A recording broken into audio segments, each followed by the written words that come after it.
ও গিন্নি, গিন্নি, গিন্নি গো, একটু শান্ত হ, একটু কথাটা শোনো। না না, আমি আর কিচ্ছু শুনবো না। এক সপ্তাহ সময় দিচ্ছি, তার মধ্যে মহারানীর মতো ওই সীতাহার আমার চাই চাই চাই। আহা, কিন্তু গিন্নি ওটার যে অনেক দাম, আমার কি আর মহারাজের মতো অত টাকা আছে বলো? এই শোনো, তোমার কি আছে আর কি নেই তা আমার খুব ভালো করে জানা আছে, বুঝলে? কিন্তু গিন্নি, একটা কথা কান খুলে শুনে রাখো, এবারে যদি তুমি ওই সীতাহার আমাকে গড়িয়ে না দাও, আমি তাহলে চিরদিনের মতো বাপের বাড়ি চলে যাব। এই এই আমি বলে দিলাম। আচ্ছা ফাঁপড়ে পড়লাম আমি, কি যে করি। দূর, আর ভালো লাগে না।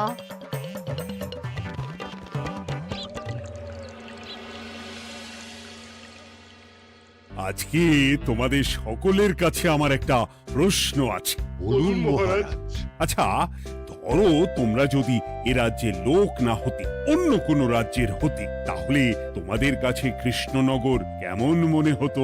মহারাজ, এক কথায় বলতে গেলে সমৃদ্ধ শক্তিশালী রাজ্য। বেশ, তা হঠাৎ এমন প্রশ্ন মহারাজ? আসলে বেশ কিছুদিন ধরেই আমি একটা কথা ভাবছিলাম।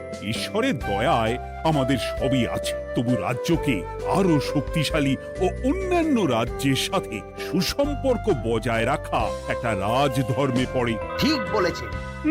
ঠিক বলেছেন। বলি, তুমি কি এসব কথা কখনো ভাবো মন্ত্রী? হ্যাঁ, মানে আগে রোজ না, কিন্তু কখনো কখনো বোধহয় ভেবেছিলাম। কবে শুনি? ইয়ে, ওই তো কিছুদিন আগে, ওই সেদিন। এটা ঠিক কোন সেদিনের কথা বলছেন মন্ত্রী মশাই? যেদিন আকাশে ওই দুটো সূর্য উঠেছিল? তোমাকে সবকিছুতে ফোড়ন কাটতেই হবে না গোপাল, হ্যাঁ? কি আর করি বলুন, আপনার কষ্ট যে আর সহ্য হয় না। যাই হোক, মুদ্রা কথা হলো, এসব কথা মাথায় রেখে এখন আমাদের কিছু করা উচিত। কিন্তু কি করা উচিত সেটা আমি ঠিক বুঝতে পারছি না। এই একটা করে রসগোল্লা খাওয়ালে কেমন হয়? এই, তুমি থামবে? মহারাজ, আমার কাছে একটা উপায় আছে। 10 দিনের একটা মিলন মেলার আয়োজন করলে কেমন হয়? খুব বাজে হবে। একটা মেলা কত ঝামেলার কাজ সেটা বোঝো? একেই কত খরচ, তার উপর আবার অনেক লোক। মোটেই না, এটা তো দারুণ বুদ্ধি দিয়েছো গোপাল। এমন কিছুই তো চাইছিলাম। দূর, আর সবকিছুই আমার বিপক্ষে মনে হয়। দিনটাই খারাপ, আমি বরং চুপই থাকি। তাহলে সবাই শোনো, 1 সপ্তাহ পর কৃষ্ণনগর এক বিরাট বড় মিলন মেলার আয়োজন করছে, আর তার জন্য লোকজনকে নিমন্ত্রণ করার কাজ দেখবে গোপাল। যথা আজ্ঞা মহারাজ। আর মন্ত্রী, ভালো করে শুনে রাখো, মেলা প্রাঙ্গণ সাজানো, ঠিকঠাক নিরাপত্তা, এসব তোমার দায়িত্ব। আচ্ছা, কিন্তু বলছিলাম যে সবকিছু ভালো করে করতে গেলে খরচও তো। ওসব নিয়ে তোমাকে চিন্তা করতে হবে না। যত খরচই হোক আমাকে বলো, আমি দেব। আরে বাস, তো দারুণ ব্যাপার। এই ফাঁকে যদি কিছু আমারও লাভ হয়ে যায়, তাহলে গিন্নির গলার হারটার কিছু একটা করতে পারবো। বেশ, তাহলে প্রত্যেকে নিজেদের কাজ শুরু করে দাও।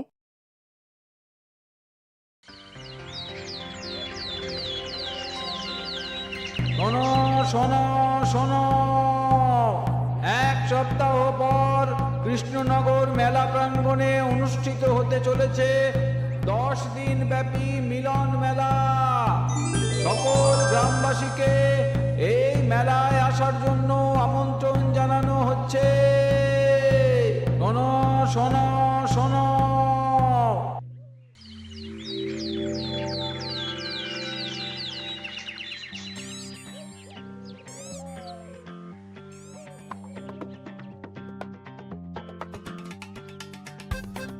বাহ বাহ বাহ, ঠিক যেমনটা চেয়েছিলাম তেমনটাই হয়েছে। আর এসব কিছুর জন্য আমি গোপালকে ধন্যবাদ জানাতে চাই। কি যে বলেন মহারাজ, এই কৃষ্ণনগর তো আমার নিজেরই পরিবার। সেসব আমরা খুব ভালো করেই জানি গোপাল। আদিক্ষেতা একেবারে উতলে করছে, এসব দেখে গা জ্বলে যায়। তোমার এই এত ভালো বুদ্ধি দেওয়ার জন্য আমি তোমাকে 50টি স্বর্ণমোহর উপহার দিতে চাই। এটা কি হলো? এরকম হলে কিন্তু আমি খেলবো না। কেন মন্ত্রী, তোমার আবার কি হলো? আমিও তো মেলার আয়োজন করেছি, তাহলে গোপাল একা কেন উপহার পাবে? সে তো মেলার জন্য অনেকেই কাজ করেছে, কিন্তু আসল বুদ্ধিটা তো দিয়েছে গোপালই। মন্ত্রী মশাইয়ের বোধহয় খুব হিংসা হচ্ছে। ঠিক আছে মহারাজ, আপনি বরং এই উপহার সকলের সাথে ভাগ করে দিন। না গো, কোনো ভাগ চাই না, তোমার উপহার তুমিই রাখো। যত সব।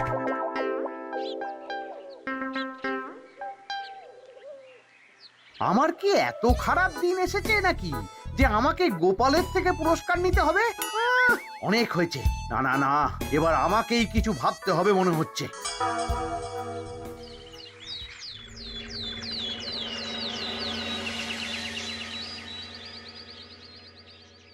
আমার আমার সব শেষ হয়ে গেল গো, সব শেষ হয়ে গেল।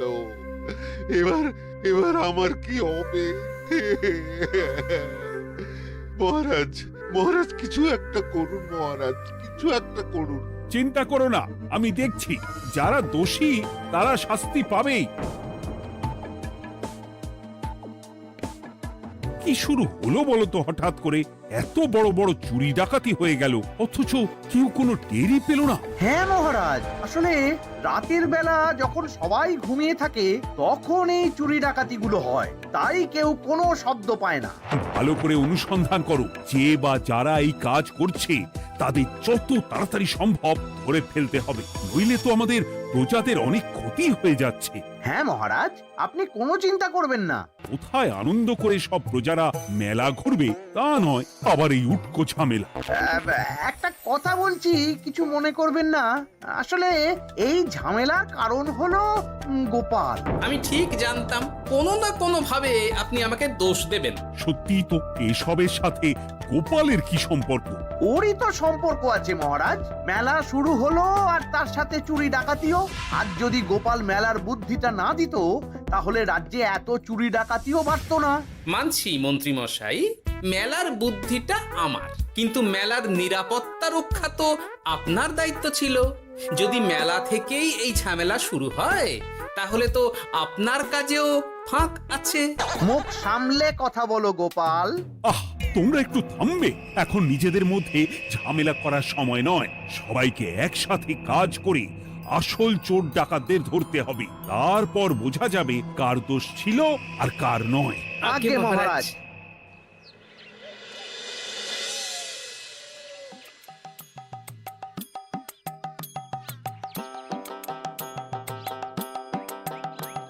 এই তো তুমি এসে গেছো।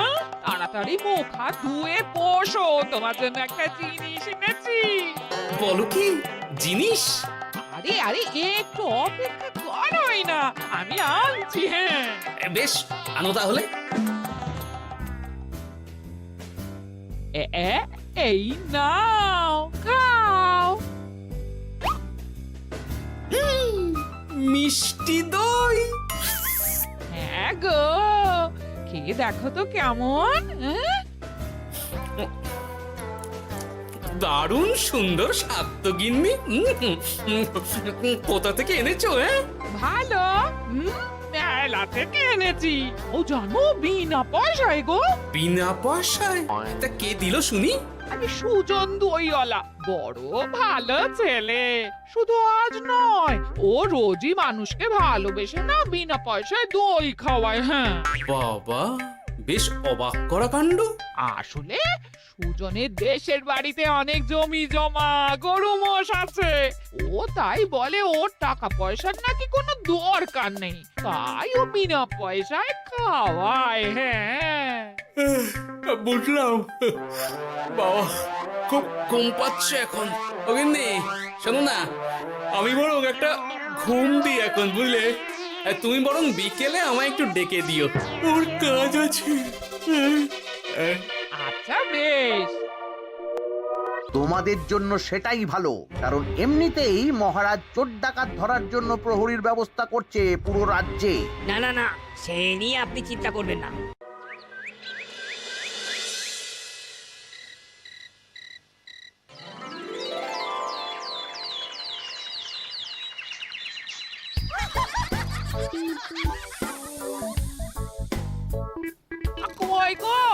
ওরে আর কতক্ষণ ঘুমোবে? সকাল তো হয়ে গেল। সে কি গিন্নি, সকাল? তোমাকে যে আমি কতবার বললাম আমাকে বিকেলে ডেকে দেবে। তা বলি কবেকার বিকেল? গতকালে না আজকে? তা তোমার বুদ্ধিতে কি বলে গিন্নি? আমার বুদ্ধি নিয়ে কথা বলো, আগে নিজের ঘুমকে দেখো। গতকাল বিকেল থেকে ডেকে ডেকে গলা ব্যথা হয়ে গেল, কিন্তু ওনার ঘুম আর ভাঙে না। হতেই পারে না। পারে না? ওদিকে কাণ্ড দেখো, রাতের খাবার পর্যন্ত পড়ে আছে। হ্যাঁ, আজব কাণ্ড। যাই হোক, অনেক দেরি হয়ে গেছে বুঝলে, আমাকে এক্ষুনি রাজসভার জন্য বেরোতে হবে।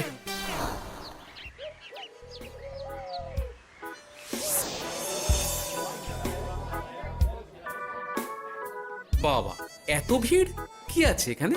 একটু কাছে গিয়ে দেখি তো। সত্যি সত্যি ভাই সুজন, তোমার হাতে জাদু আছে। এত সুন্দর মিষ্টি দই, এ স্বাদ ভোলার নয় ভাই। আচ্ছা, তাহলে এই হলো সুজন দইওয়ালা। ভালো মিষ্টি দই আছে, নেবে নাকি গো? পয়সা লাগবে না। জানি তো, সত্যি দারুণ স্বাদ এই দইয়ের। আমি খেয়েছি তো। তবে আজ নেব না গো, কাল এসে নিয়ে যাব। আচ্ছা আচ্ছা আচ্ছা।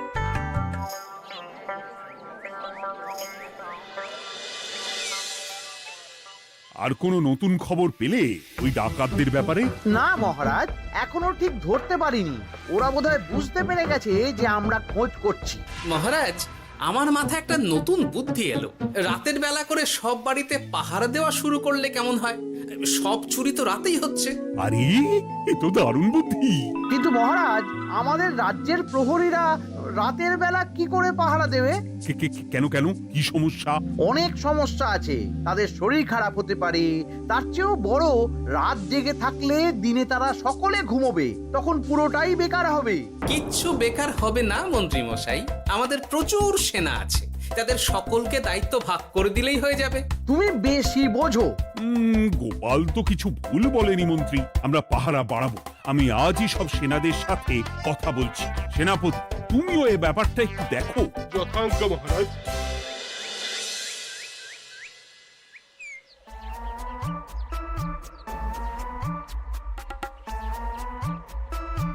চোর ডাকাতদের ধরার জন্য যদি একটা সূত্রের হদিশ পাওয়া যায় তাহলেই কেল্লা ফতে, কিন্তু সেটাই পাওয়া যাচ্ছে না বলেই এত সময় লাগছে। আরে, ওটা মন্ত্রী মশাই মনে হচ্ছে না? আড়ালে দাঁড়িয়ে এরকম কার সাথে কথা বলছে? এবার আমি যা বলছি ভালো করে শোনো। আজ রাতে মেলার পিছনের দিকে যে মাঠটা আছে সেখানে চলে এসো। বাকি কথা ওখানেই হবে। এই জায়গা নিরাপদ নয়। বেশ রহস্যজনক ব্যাপার। মেলার পিছনের মাঠ বলল না? রাতে আমাকেও দেখতে হবে কি হয় সেখানে।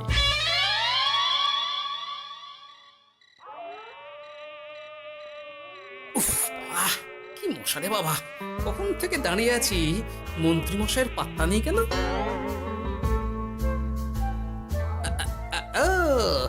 ওই তো চলে এসেছে। এই যে আমার সোনার হাটটা কই? হ্যাঁ, পই পই করে বলেছিলাম আমার ওটা চাই। আগে কি আর বলি বলুন তো, ওই হারটা আমাদের দলের প্রধানের খুব পছন্দ হয়ে গেছে, তাই কোনোভাবেই ওটা দিতে পারলাম না। কি এত বড় সাহস! আমার বলার পরেও তুমি এরকম করলে? বড় ভুল হয়ে গেছে মন্ত্রী মশাই, এবারের মতন ক্ষমা করে দিন, আর হবে না, এই কথা দিচ্ছি। তোমাদের জন্য সেটাই ভালো, কারণ এমনিতেই মহারাজ চোর ডাকাত ধরার জন্য প্রহরীর ব্যবস্থা করছে পুরো রাজ্যে।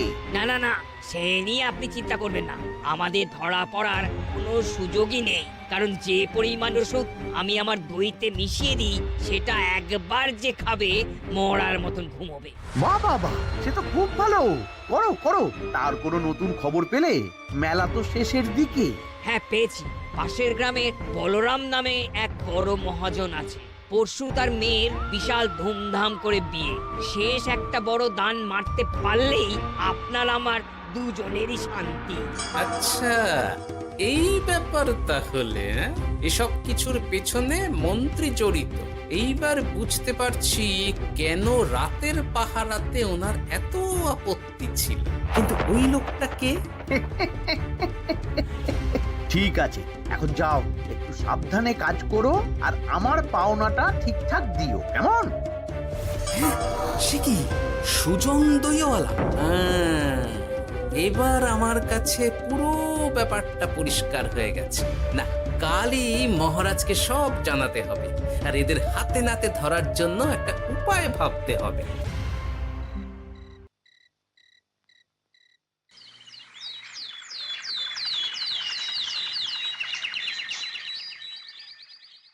আরে এসো এসো, তোমার জন্যই তো অপেক্ষা করছিলাম। কি এমন জরুরি কথা আছে যে একান্তে দেখা করতে চাইলে? কোন মুখে বলি মহারাজ, সর্ষের মধ্যেই যখন ভূত তখন আর কি। মানে একটু খুলে বলো তো কি হয়েছে? আমাদের রাজ্যের এই এত বড় বড় চুরি ডাকাতির পিছনে কারা আছে সেটা আমি জানতে পেরে গেছি মহারাজ। হ্যাঁ, এ তো দারুণ খবর। তাহলে আমরা এখানে কি করছি? এখনই তাদেরকে গিয়ে বন্দি করি? না মহারাজ, আমাদের হাতে কোনো প্রমাণ নেই, তাই ওইভাবে বন্দি করতে পারবেন না। কেন বলো তো, কারা আছে পেছনে? সেটা আপনি নিজের চোখেই দেখে নেবেন পরে। তবে এটা জানিয়ে রাখি, আমাদের মন্ত্রী মশাইও যুক্ত আছেন। কি? আমাদের মন্ত্রী? এত বড় বিশ্বাসঘাতকতা! আমি এখনই নিজের হাতে ওকে বন্দি করতে চাই। না না না না মহারাজ, সেটা করলে বাকি ডাকাতদের ধরতেই পারবেন না। তাহলে উপায়? আমি জানতে পেরেছি এই ডাকাতদের পরের নিশানা হলো পাশের গ্রামের বলরাম মহাজনের বাড়ি। বলরাম মহাজন? কাল তোর মেয়ের বিয়ে, আমাদেরও তো নিমন্ত্রণ আছে সেখানে। তাহলে তো আরোই সোনায় সোহাগা। শুনুন মহারাজ, আমার মাথায় দারুণ এক বুদ্ধি এসেছে। সে কি? হ্যাঁ, আপনি কোনো চিন্তা করবেন না, আমি শুধু যা বলছি সেটা করুন, বাকিটা আমি সামলে নেব। তবে দেখবেন যেন মন্ত্রী মশাই এসবের কিচ্ছুটি টের না পায়। বেশ বেশ বেশ।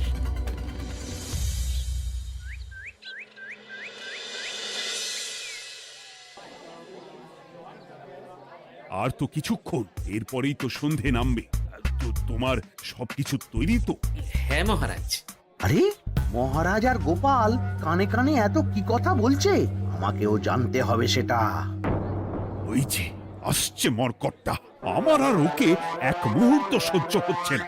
মনে হচ্ছে গুদুম গুদুম করে ওর মাথায় গাঁটটা মারি। শান্ত হন মহারাজ, দয়া করে শান্ত হন আর একটুখানি, তারপর আপনি মন্ত্রী মশাইয়ের সাথে যা ইচ্ছে করবেন। ওর আমি বরং অন্যদিকে যাই, মুখ দেখলেই আমার মাথাটা গরম হয়ে যাচ্ছে। সেই ভালো। কি হলো ব্যাপারটা? যাই হোক, আর তো কিছুক্ষণ, তারপর আমার বিশাল লাভ হবে। বরং ততক্ষণ আমি পেট পুজো করি।